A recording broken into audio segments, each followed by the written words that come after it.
April முதல் வாரத்தில் ஒரு நாள் பாரதிய ஜனதா கட்சியினுடைய தலைவர்கள் தொண்டர்கள் டாஸ்மார்க்கினுடைய கடையை மூடி பூட்டு போடணும். இந்த 2 போராட்டமும் அடுத்த 15 நாட்களுக்குள்ள 2 தேதியில் நடக்கும். 22ஆம் தேதி ஒரு போராட்டம் சென்னையில் நடப்பதற்கு வாய்ப்பு இருக்கு. அதுவும் அறிவிக்க போறதில்ல. காவல்துறை பாரதிய ஜனதா கட்சிக்கு மரியாதை கொடுக்காத வரை பாரதிய ஜனதா கட்சி காவல்துறைக்கு மரியாதை கொடுக்காது. Very simple.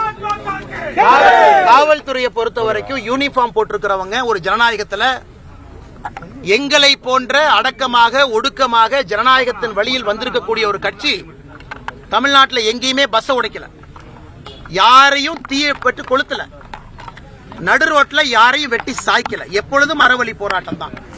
அறவழி போராட்டத்திற்கு அனுமதி இல்லை என்று முடிவான பிறகு நாங்கள் காவல்துறையின் மீது வைத்திருக்கக்கூடிய மரியாதையை நம்பிக்கையை இழந்திருக்கின்றோம். அடுத்த 2 போராட்டமும் கட்டாயமாக நடக்கும். காவல்துறை முடிஞ்சா எங்களை தடுத்து பார்க்கட்டும்.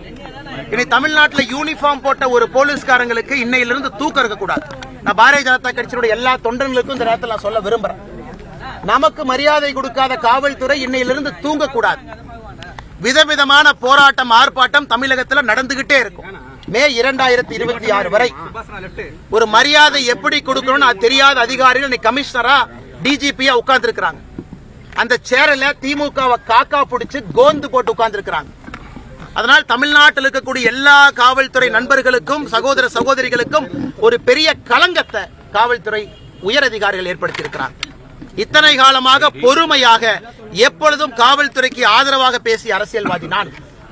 ஆனா என்னுடைய தொண்டர்களையும் என்னுடைய சகோதரிகளையும் இழிவுபடுத்திய பிறகு இன்னைக்கு ராத்திரியிலிருந்து காவல்துறையை நான் தூங்க விட மாட்டேங்க. Very clear, very clear. என்ன நடந்தாலும்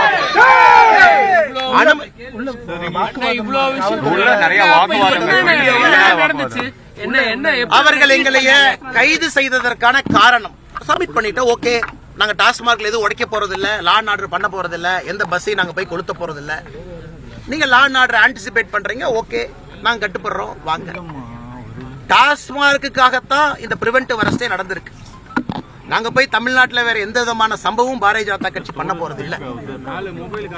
5:30 மணிக்கு டாஸ்மார்க் கடையே மூடிய பிறகு லிட்டரலா சண்டை போட்டு தான் வெளியே வந்திருக்கோம். இரவு 11 மணி வரை 12 மணி வரை உட்கார வைக்கணும்னா இது என்னது? இது என்னது? இது நியாயமா? ஜனநாயகத்தில் நாங்களாம் எங்க வீட்டுக்கு போராடிட்டு இருக்கிறோமா, இல்ல நாட்டுக்கு போராடிட்டு இருக்கிறோமா, சமுதாயத்துக்கு போராடிட்டு இருக்கிறோமா? நாங்கள் செல்ஃபிஷ் பீப்புளா? நாங்க இந்த சமுதாயம் திருந்த வேண்டும் என்பதற்காகத்தான் இந்த போராட்டம் நடந்துட்டு இருக்கு. அதற்கு மரியாதை கொடுக்க தெரியல ஒரு பாரதிய ஜனதா கட்சியினுடைய தலைவனை தொண்டவனை மண்டபத்தில் அடைத்து வைக்காம நான் சென்னை ஃபுல்லா சுத்துவேன், ரோட்ல இறக்கி விடுவேன்.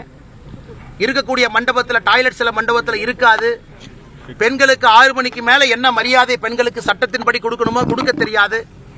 ஆனா நான் எங்க மேலதிகாரிகள் சொல்லிட்டாங்க, டிஜி சொல்லிட்டாங்க, கமிஷனர் சொல்லிட்டாங்க, நாங்க உங்களை நைட்டு வரைக்கும் வச்சிருப்போம்னா எப்படி அந்த இதை நாங்க எடுத்துக்க முடியுங்கண்ணா? இது ஜனநாயக முறைப்படி தான் இருக்கும். அதனால நான் காலையிலேயே உங்களுக்கு சொன்னேன், எல்லா ஆர்ப்பாட்டமும் நீ தேதி இல்லாம தான் நடக்குங்க. நீ தேதி எல்லாம் உங்களுக்கு சொல்ல போறது கிடையாது.